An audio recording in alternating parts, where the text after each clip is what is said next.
अपना चैप्टर है laws of motion. इसमें फर्स्ट पार्ट अपन कर चुके हैं प्रीवियस वीडियो में, contact and non contact forces.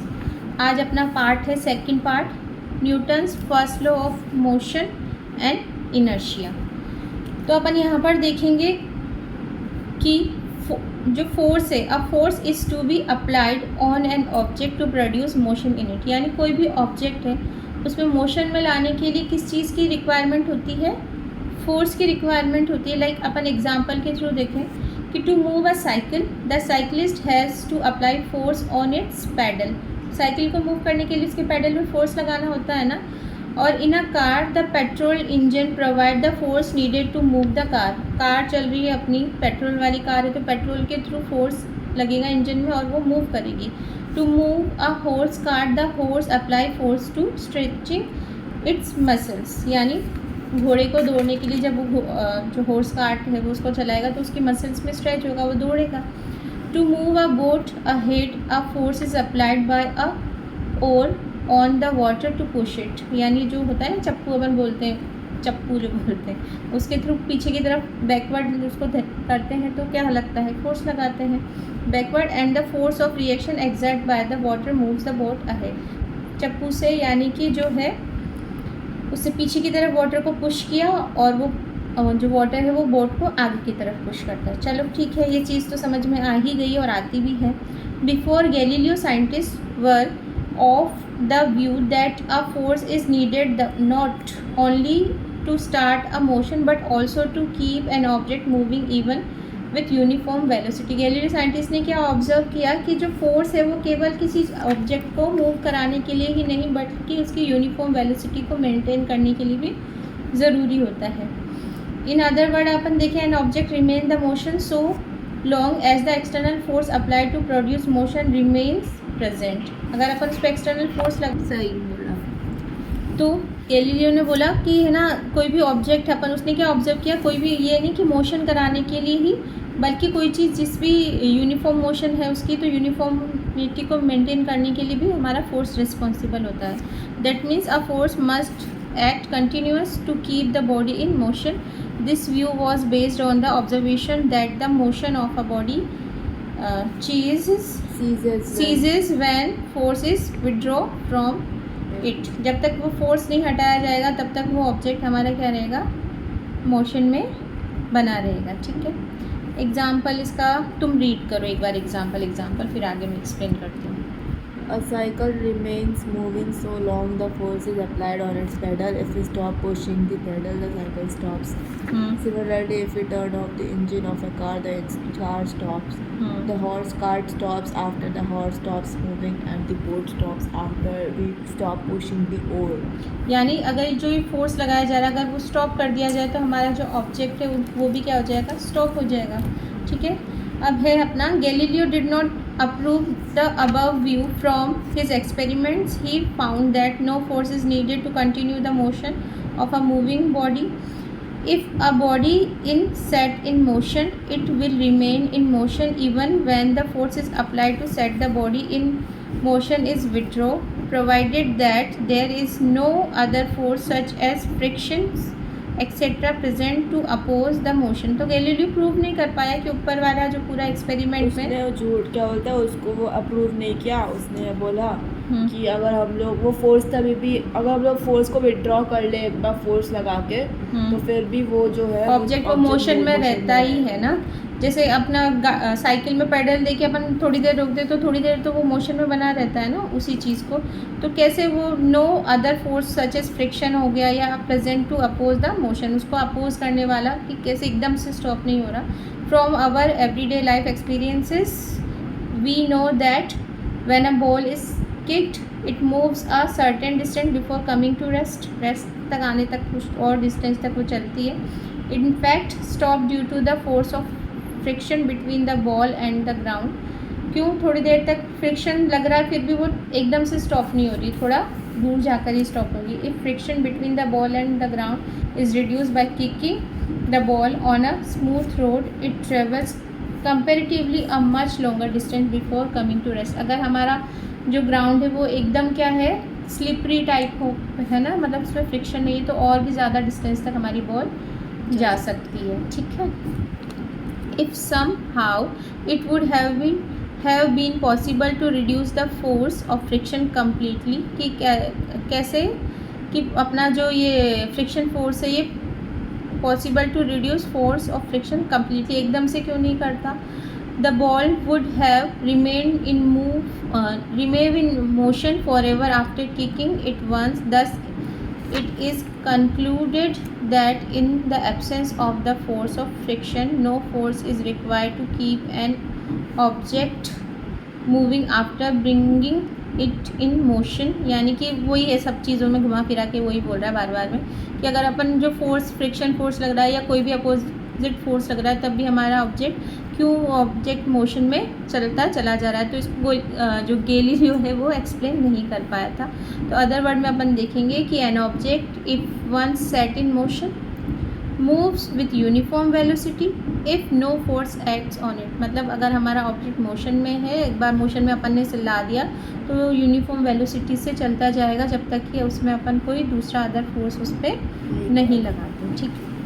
तो हो गया अपना ये thus a body continue to be in the state of rest or in the state of uniform motion unless an external force is applied on it। this is called Galileo's law of inertia, कि जब तक कि कोई बाहर से अपन force नहीं लगाएंगे तो अगर हमारा ऑब्जेक्ट रेस्टिंग पोजीशन में तो रेस्टिंग में रहेगा, और अगर वो यूनिफॉर्म वेलोसिटी से चल रहा है तो जब तक कि एक्सटर्नल फोर्स नहीं लगेगा वो यूनिफॉर्म वेलोसिटी से ही चलता चला जाएगा, ठीक है।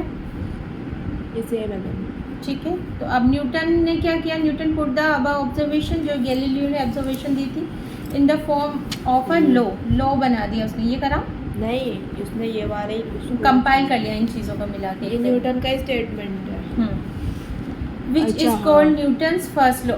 जो गैलीलियो ने बताया ना उसको उसने एक रूल के या लॉ के फॉर्म में नहीं बताया, बस उसने जस्ट डिस्क्राइब कर दिया ऐसे होता है वैसे होता है, और न्यूटन ने उस चीज़ को कंपाइल करके एक परफेक्ट स्टेटमेंट देकर उसने एक लॉ बना दिया। तो according to Newton first law of motion क्या है, if a body is in a state of rest it will remain in the state of rest, and if it is in the state of motion it will remain moving in the same direction with the same speed unless an external force is applied on it। ये same वैसा ही तो बोल रहा है ना, पर इसने क्या जमा जम्मू के अच्छे से अपना स्टेटमेंट देकर इसको अप्रूव करवा लिया किसने, न्यूटन ने।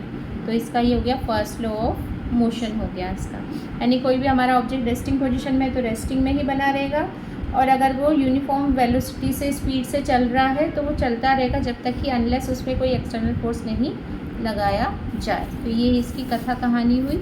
अब इसमें देखेंगे अपन क्वालिटेटिव डिस्कशन इसका, कि इसमें एक तो होता है हमारा वर्ड क्वांटिटेटिव वर्ड और एक वर्ड होता है हमारा क्वालिटेटिव वर्ड। क्वालिटी वाइज और क्वांटिटी वाइज है ना। तो क्वालिटी वाइज अपन इसको डिस्कस करेंगे फर्स्ट लॉ ऑफ मोशन को, न्यूटन्स का।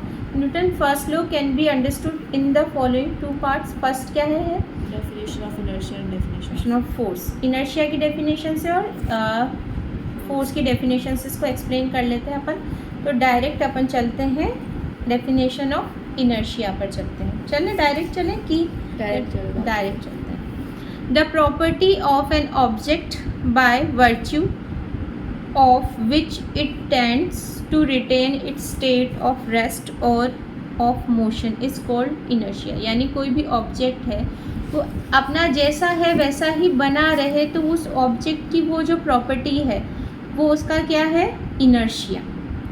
It is the inherent property of each object. हर एक ऑब्जेक्ट की ये प्रॉपर्टी होती है कि वो जैसा पोजीशन में है वैसा में ही बना रहे, तो वो उसकी क्या वो प्रॉपर्टी क्या कहलाएगी, उसकी इनर्शिया। लाइक अपन एग्जांपल इसका देखें तो क्या है, जैसे कोई टेबल पे कोई बुक या कोई भी ऑब्जेक्ट रखा हुआ है तो जब तक कि अपन उसको कोई भी एक्सटर्नल फोर्स लगा के डिस्प्लेस नहीं करेंगे तो वो एज इट इज़ बना रहेगा ना, ऐसा अपने आप तो उड़ के या हट के कहीं चला नहीं जाएगा। वैसे ही कोई रोलिंग बॉल है, अगर वो हॉरिजॉन्टल प्लेन पर रोल डाउन होती जा रही है तो वो रोल डाउन होगी कुछ समय के लिए, और थोड़ी देर बाद जब तक उस पर फ्रिक्शनल फोर्स कम्प्लीटली उसको धीरे धीरे अपोज करते करते स्टॉप नहीं कर देगा, वो कंटिन्यू चलती जाएगी। अगर फ्रिक्शन ही नहीं होगा तो वो कंटिन्यू ही क्या कर रहेगी, मोशन में रहेगी। तो ये दोनों चीज़ें हो गई। अब अपना है डेफिनेशन ऑफ फोर्स। अब अपन देख लेते हैं definition of force. Force is the external cause when tend to change the state of rest और the state of motion of an object. कोई भी ऑब्जेक्ट है, अगर वो रेस्टिंग में है तो उसका स्टेट चेंज करना यानी मोशन में ला देना, और मोशन में है तो उसको रेस्टिंग पोजीशन में ला देना हमारा फोर्स का काम हो गया। तो मतलब अपोजिट ऑफ इनर्शिया हो गया ना एक तरीके से। इनर्शिया तो एक ऑब्जेक्ट की खुद की प्रॉपर्टी होती है कि वो जैसा है वो वैसा बना रहे। रेस्ट पोजीशन, रेस्ट में है तो रेस्ट में, मोशन में है तो मोशन में, तो वो उसका क्या, मोशन में नहीं था, सिर्फ रेस्ट और ऑफ मोशन, ठीक है ना। तो ऐसे ये रेस्ट में है तो ये इसकी प्रॉपर्टी है। और कोई ऑब्जेक्ट रनिंग है, चल रहा है, ये इधर उधर चल रहा है तो ये इसकी प्रॉपर्टी है, ऐसे मोशन में ही बना रहे, ठीक है। इसने कुछ लाइक एक्सटर्नल कॉज आके इसको कोई रोक रहा है तो वो फोर्स हो गया, ठीक है। फोर्स इनर्शिया को रोकता है। अपोजिट हो गए एक दूसरे के, एक तरीके से बोला जाए तो। जैसे एग्जांपल अपन देख लें वही, a book lying on the table get displace from its place when it is pushed. जब धक्का देंगे तो अपनी जगह से हट जाएगी। बाइसाइकिल में भी ये होता है, stop when retarding force is applied to the brakes on its wheel. जब अपन उस पर ब्रेक लगाते हैं तो एकदम से क्या होती है, सडनली स्टॉप हो जाती है ना, ठीक है। तो ये हो गया अपना, इसमें नोट है यानी एक इम्पोर्टेंट सेक्टर क्या दिया हुआ है, force is a vector quantity, जानती हो, यानी कि डायरेक्शनल होती है। The sum of two equal and opposite forces is zero. जो दो इक्वल है और अपोजिट है तो एक दूसरे को क्या कर देंगे, क्रॉस कर देंगे, मतलब क्या हो जाएगा, ज़ीरो हो जाएगा। थर्ड है अपना, a body acts upon by several forces can also have resultant net force और on it equal to zero. यानी कि कोई भी ऑब्जेक्ट है उस पर बहुत सारे फोर्स लग रहे हैं हर डायरेक्शन में, तो उस क्योंकि वेक्टर क्वांटिटी है तो उस पर जब फोर्स लगाते हैं तो उसका रिजल्टेंट क्या होता है, ज़ीरो। मैथ्स में अपन पढ़ते हैं डिस्प्लेसमेंट वगैरह, तो डिस्प्लेसमेंट वही चीज़ है, वेक्टर क्वांटिटी। हाँ, हम लोग क्या पढ़ा था डिस्प्लेसमेंट में कि अगर डायरेक्शन का कुछ था ना, क्या था डिस्प्लेसमेंट में कि अगर बॉडी ट्रैवल करे तो सेम डायरेक्शन में है, वो फाइनल माइनस इनर वो होता है वापस इनिशियल से फाइनल लोकेशन पे आ रहा, तो इनिशियल तो जीरो है, तो एनीथिंग वो जीरो तो जीरो वापस से हो जाएगा। चलो ये हो गया अपना क्वालिटेटिव डिस्कशन हो गया, जिसमें definition of inertia, definition of force देख लिया विथ एग्जांपल।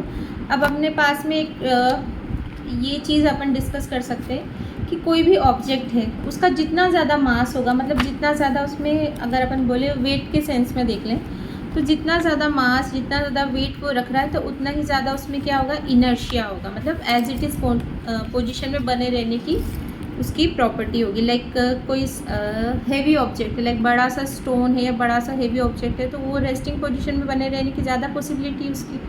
और कोई हैवी बॉल है या हैवी कोई भी ऑब्जेक्ट अगर वो कोई मोशन कर रहा है तो वो मोशन में ज़्यादा टाइम तक बना रहेगा। लाइक बस को और अगर अपन बाईसाइकिल को कंपेयर करें तो किस में इनर्शिया ज़्यादा होगा, मोशन वाला बस में, और स्टॉप रेस्टिंग पोजीशन वाला भी उसमें ही ज़्यादा होगा वो एज इट इज़। जबकि अपना बाईसाइकिल और बस को कंपेयर, बाईसाइकिल तो हल्का सा मतलब माइनर सा फोर्स से भी गिर सकती है ना, हट सकती है अपनी जगह से, जबकि बस में उसको अपनी पोजीशन से मूव कराने के लिए ज़्यादा फोर्स लगाना होगा। समझ गई ये वाली बात को। तो मास और इनर्शिया में क्या रिलेशन है, the greater the mass the greater is the inertia of body या ऑब्जेक्ट जो भी है। एग्जाम्पल देख लो, जैसे कि a cricket ball is more massive than a tennis ball, या मासिव मतलब ज़्यादा मास होता है किसमें, क्रिकेट की बॉल में, है ना, टेनिस बॉल के कंपैरिजन में। तो cricket ball acquire much smaller velocity than a tennis ball when the two bowlers are pushed with equal force for the same duration. Same duration से अगर दोनों को क्या किया जाए, फेंका जाए, तो क्रिकेट की बॉल ज़्यादा वेलोसिटी से मूव करेगी या ना ज़्यादा देर तक मोशन में दूर तक बनी रहने की कोशिश करेगी। जब भी टेनिस बॉल अपन देखते हैं थोड़ा सा टप्पा खा इधर उधर फिर रुक जाती थोड़ी देर में, जबकि क्रिकेट बॉल में क्या करता है वो उसको बैट्समैन जब क्रिकेट की बॉल को मारता है तो वो होता है ना सिक्सर और वो लगता है, क्यों लगता है, क्योंकि वो ज़्यादा देर तक मोशन में बनी रहेगी क्योंकि उसका मास ज़्यादा है। जबकि टेनिस बॉल से अगर क्रिकेटर उसको टेनिस की बॉल से बैट को मारे तो इतना दूर थोड़ी ना जाएगी, टेनिस बॉल से ज़्यादा दूर जाएगी क्रिकेट बॉल। टेनिस बॉल ज़्यादा दूर नहीं जाएगी, जब एक्चुअल वो क्रिकेट वाली बॉल है ना वो ज़्यादा डिस्टेंस ट्रेवल करती है, ज़्यादा देर तक मोशन में रहती है क्योंकि उसका मास ज़्यादा है। टेनिस बॉल का मास कम है तो वो उसका इनर्शिया मेंटेन नहीं हो रहा ना। इनर्शिया अपन ने दोनों चीज़ के लिए पढ़ा, ये कभी मत भूलना, रेस्ट के लिए भी इनर्शिया लगता है और मोशन के लिए भी इनर्शिया लगता है। तो अगर हमारी जो क्रिकेट की एक्चुअल बॉल है उसका मास ज़्यादा है, तो वो मोशन में जब आई तो उसका मोशन कंटिन्यू बना रहे। रबर की बॉल होती है जो लोग जिसे कहते हैं। हाँ, और रबर की बोलते हैं, उसके अंदर कुछ हार्ड सा मटेरियल होता है, हाँ। एक्चुअल में क्या होता है वो मुझे नहीं पता। और टेनिस वाली अंदर से खोखली होती, कम मास होता है ना उसका, तो उसको जब बैट्समैन मारेगा तो वो उतना डिस्टेंस ट्रेवल नहीं करेगी, यानी उतनी देर तक मोशन में नहीं रहेगी जितनी देर में कि वो हमारी एक्चुअल क्रिकेट बॉल मोशन में रहती है। तो क्यों होती है? क्योंकि उसका मास ज़्यादा होता है। ठीक है ना। ये हो गया अपन ने डेफिनेशन देख ली और इनको विद एग्जांपल समझ भी लिया। अब अपन यहाँ पर देखेंगे kinds of inertia and its example as illustrated of first law, यानी फर्स्ट लॉ को एक्सप्लेन करने वाले जो इसके एग्जांपल है, लाइक इनर्शिया ऑफ रेस्ट। तो अपन ऑलरेडी इसका डेफिनेशन तो वैसे देख के आए कि if a body is at rest it will remain at rest unless an external force is applied to change its state of motion. rest. This property of body is called the inertia of the rest. ठीक है। Example इसका अपन देखें क्या है। First example, when a train suddenly starts moving forward, यानी आगे की तरफ जब बढ़ेगी, the passenger standing in the compartment tends to fall backward. जब हमारी ट्रेन जब खड़ी है और एकदम से जब स्टार्ट होती है आगे की तरफ, तो जो पैसेंजर रेस्टिंग पोजीशन में सीधा खड़ा है मान लो, तो वो पीछे की तरफ क्या करेगा, धक्का सा महसूस करेगा, बिकॉज ऑफ जो ऑब्जेक्ट है मतलब पर्सन है, वो क्या करेगा, अपना पोजीशन, उसका जो लोअर पार्ट है वो क्या कर रहा है, एकदम स्टेबल बना हुआ है रेस्टिंग पोजीशन में। और जैसे आगे की तरफ धक्का लगा तो पीछे की तरफ क्या किया उसने, एक फोर्स फील किया। इसको एक डिटेल एक्सप्लेन कर दूँ। The reason is that the lower part of passenger's body is in the close contact with the train. Train resting में थी तो हमारा जो लोअर पार्ट है पर्सन का वो भी रेस्टिंग पोजीशन में हुआ। As the train starts moving, his lower part share the motion at once. तो उसका जो बॉडी का पार्ट है वो ट्रेन के साथ क्या हुआ, एकदम से मोशन में आ गया। But the upper part जो हमारा बॉडी का है, to inertia rest cannot share the motion simultaneously. हाँ, नीचे वाला पार्ट मोशन में आ गया और ऊपर वाला जो इनर्शिया ऑफ रेस्ट अभी तक है रेस्ट वाले प्रॉपर्टी में, वो रेस्ट में नहीं, अभी भी रेस्ट में ही है। So it is tends to remain at the same place. तो वो सेम प्लेस पे बना रहा, तो नीचे की चीज़ आगे सर की, तो आगे की चीज़ क्या, ऊपर वाली क्या पीछे की तरफ धक्का फील करेगी ना। तो consequently the lower part of the body moves ahead, the upper part is left behind, so the passenger tends to fall backwards. ठीक है, ये हो गया। अब है हमारा सेकेंड एग्जाम्पल यहाँ पर रेस्टिंग के लिए। When a hanging carpet is beaten with a stick the dust particles start falling out of it. यानी सर्दियों के टाइम में और कभी भी मतलब जो अपन कारपेट को साफ़ करने के लिए उसको क्या बोलते हैं, लकड़ी से या किसी से पीटते हैं, बीट करते हैं, क्योंकि वो कारपेट, हाँ, कारपेट एकदम प्रेशर से पीछे चली जाती है उसमें एक बार के लिए, और डस्ट पार्टिकल्स अभी तक इनर्शिया ऑफ रेस्ट में है, तो वो सारे उधर ही एकदम मोशन में नहीं आए होते, रेस्ट में होते, तो वो अपने जगह पे रुक जाते हैं और वो कारपेट पीछे चली जाती है, तो फिर वो ग्रेविटी की वजह से नीचे गिर जाएंगे। तो वही है। फिर है थर्ड अपना, ऑन शेकिंग और giving jerk to the branch of a tree the fruits fall down. जब अपन ट्री अपना रेस्टिंग पोजीशन में उसको थोड़ा हिलाते हैं तो ट्री के साथ में उसके जो फ्रूट है या जो भी वेजिटेबल है जो भी है XYZ, तो वो क्या करते हैं, वो भी रेस्टिंग पोजीशन में तो थे पर एकदम से अपने ट्री को हल्का सा मोशन में ला दिया, तो वो अपना जो ऑब्जेक्ट है वो मोशन में नहीं आया ना, वो रेस्टिंग में ही रहा, तो वो एकदम वही वाला सीन हो गया, ये ट्रेन वाला ही, वो वहीं पे रुका, वो इधर उधर हो रहा है तो टूट जाएगा, और वो ग्रेविटी की वजह से फिर हमारा जो भी चीज़ है वो क्या हो जाएगी, नीचे गिर जाएगी। फिर है हमारा, on striking the coin at the bottom of a pile of carrom coin with a striker, lower coin only moves away while the rest of the pile remain intact। ये तो अपन जानते हैं ना, ये तो कई बार कैरम खेलते देखते हैं, नीचे वाला कॉइन निकल जाता है जब स्ट्राइकर से मारते हैं, ऊपर वाले रेस्टिंग में रहते हैं, तो एक नीचे खट से नीचे आ जाते हैं, मतलब पिलर बना रहता है उसका। तो ये भी इसकी वजह से, क्योंकि ऊपर वाले क्या है रेस्टिंग में है, नीचे वाला ही आया मोशन में तो टकरा के।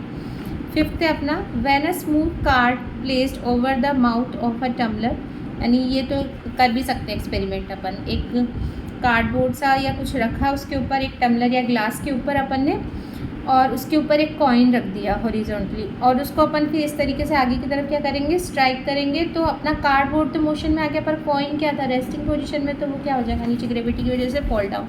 मतलब when a smooth card placed over the mouth of a tumbler is flicked sharply in the horizontal direction, flip मतलब इस तरीके से, the card flies away but the coin kept over the card falls into the tumbler. ठीक है, ये वाली बात समझ में आ गई क्या। 6th है हमारा, when a corridor train suddenly starts the sliding doors of some compartment में ओपन,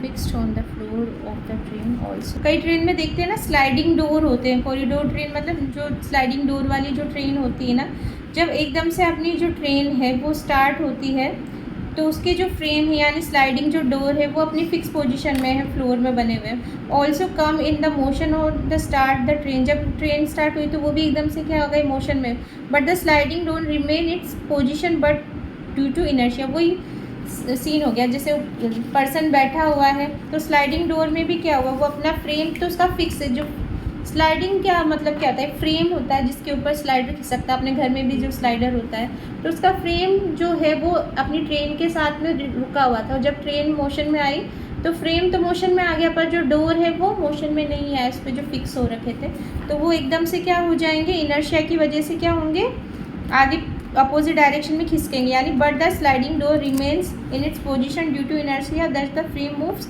अहेड, आगे की तरफ जाएगा with the train while door sliding opposite to the direction. हमारी ट्रेन आगे जा रही है तो स्लाइडिंग डोर पीछे की तरफ धक्का फील करेंगे, रीज़न वही है, सेम। नहीं समझ में आया, दोबारा समझ में आया। अब ये तो अपनी बात हुई सारे एग्जाम्पल किसके हुए, इनर्शिया ऑफ रेस्ट के। अब अपने एग्जाम्पल है नेक्स्ट इनर्शिया ऑफ मोशन के, जिसको ऑलरेडी जानती हो एक्चुअल में होता क्या है इनर्शिया ऑफ मोशन, कि हमारा कोई बॉडी है, a body is at state of motion continue to be in the state of motion with the same speed in the same direction in a straight line unless the external force is applied on its change to its state, या तो आगे की रुकना या फिर उसका इधर उधर डायरेक्शन चेंज करने के लिए। ठीक है, एग्जाम्पल देख लेते हैं। अ cyclist riding along a level road does not come to rest immediately after he stop pedaling। Pedals ने स्टॉप कर दिया, तब पेडलिंग कर रहे हैं तो करते करते अगर हम लोग पेडलिंग स्टॉप कर दिया तो फिर भी लाइक वो अभी एक बार में स्टॉप नहीं हो जाता, लाइक थोड़ा रुकने के बाद 5-6 सेकंड के बाद स्टॉप होता है, कंटिन्यू वो मोशन में बना रहता है। ठीक है, when a passenger jumps out of a moving train he falls down. जब भी पैसेंजर मूविंग ट्रेन से एकदम से जंप करता है, जैसे कई बार स्टेशन पे भी तो देखते हैं ना, हल्का सा ट्रेन मूव करी और वो क्या करता है, एकदम उतरने की कोई कोशिश करता है तो वो गिर क्यों जाता है, क्योंकि हमारी जो ट्रेन है वो मोशन में थी, पर एक पैसेंजर एकदम से क्या आने लगा, रेस्टिंग पोजीशन में आने लगा, वो उसको भी मोशन में होना चाहिए ना। तो ऐसे ही तो बोलते हैं ना कई बार कि अगर ट्रेन से कोई जंप करता है तो उसको एकदम से जंप नहीं करना चाहिए। जैसे ट्रेन आगे की तरफ बढ़ रही है तो जो उतर रहा है, मान लो हल्की फुल्की, ऐसे तो उतरना ही नहीं चाहिए, वो तो गलत बात है, पर हल्का फुल्का चल रहा है तो उतर रहा है तो उसी डायरेक्शन में दौड़ते हुए उसको उतरना चाहिए, एकदम से कूदना नहीं चाहिए। तो ये है ना, दौड़ते हुए उतरना चाहिए, दौड़ते हुए कैसे उतरे, हल्का सा उसको उतरा और वो रनिंग पोजीशन में ही बना रहे, मोशन में ही रहे, यानी this is so because inside the train is whole body was in the state of motion with the train. उतरते ही सर भी घूमने लग जाता है और बहुत देर तक क्या बोलता है, हम लोग का सर घूमने लग जाता है, एज इफ हम लोग अभी तक ट्रेन में मोशन में है, बहुत एक दिन तक पूरा मोशन में लगता है कि हम ट्रेन में ही है। तो वो भी हमारा ब्रेन का वो हुआ ना कि हमको बहुत देर तक वही फीलिंग आता है मोशन वाला। ठीक है, ये वाला डिटेल एक्सप्लेनेशन कर दूँ, चलो नेक्स्ट कर लें। When a running car stop suddenly the passenger tends to lean forward. वो ये एक तरीके से तो इधर भी देखा था अपन ने, अगर हमारी जो रनिंग कार है वो स्टॉप हो गई तो जो पैसेंजर है वो आगे की तरफ धक्का लगता है, और जबकि ट्रेन में क्या होता है, जब वो रेस्टिंग में थी तो वो चली आगे चल, वो स्टॉप रेस्टिंग पोजीशन से मोशन में आ रही है तब पीछे होता है, और मोशन से रेस्ट में हो रही है तो आगे की तरफ लगता है। ठीक है ना, वो रेस्ट में आ गई और अभी तक यानी एकदम से ब्रेक लगा दिया, रेस्ट में और अपर बॉडी मोशन में। हाँ, अगर एकदम से ब्रेक लगा दिया तो हम आगे की तरफ गिरेंगे, और रेस्टिंग पोजीशन में एकदम से चल दी तो हम पीछे की तरफ गिरेंगे, है ना। ठीक है, अब है हमारा fourth An athlete often runs before taking a long jump. जब एथलीट को लॉन्ग जंप करना होता है तो क्या करना होता पीछे है? से भाग के आता है वो। हाँ, दौड़ लगाता है, उससे वो क्या मोशन में आगे की तरफ बना रहेगा। ठीक है, reason running, the reason is that by running he brings his entire body in the state of motion. When the body is in motion it becomes easier to take a long jump. Jump में भी तो एक motion ही हुआ ना। Last है इसमें अपना, a ball thrown vertically upward by a person in a moving train. Moving train में ऊपर की तरफ फेंका उसने, comes back to his hand, तो वो उसके हाथ में ही आकर गिरेगी।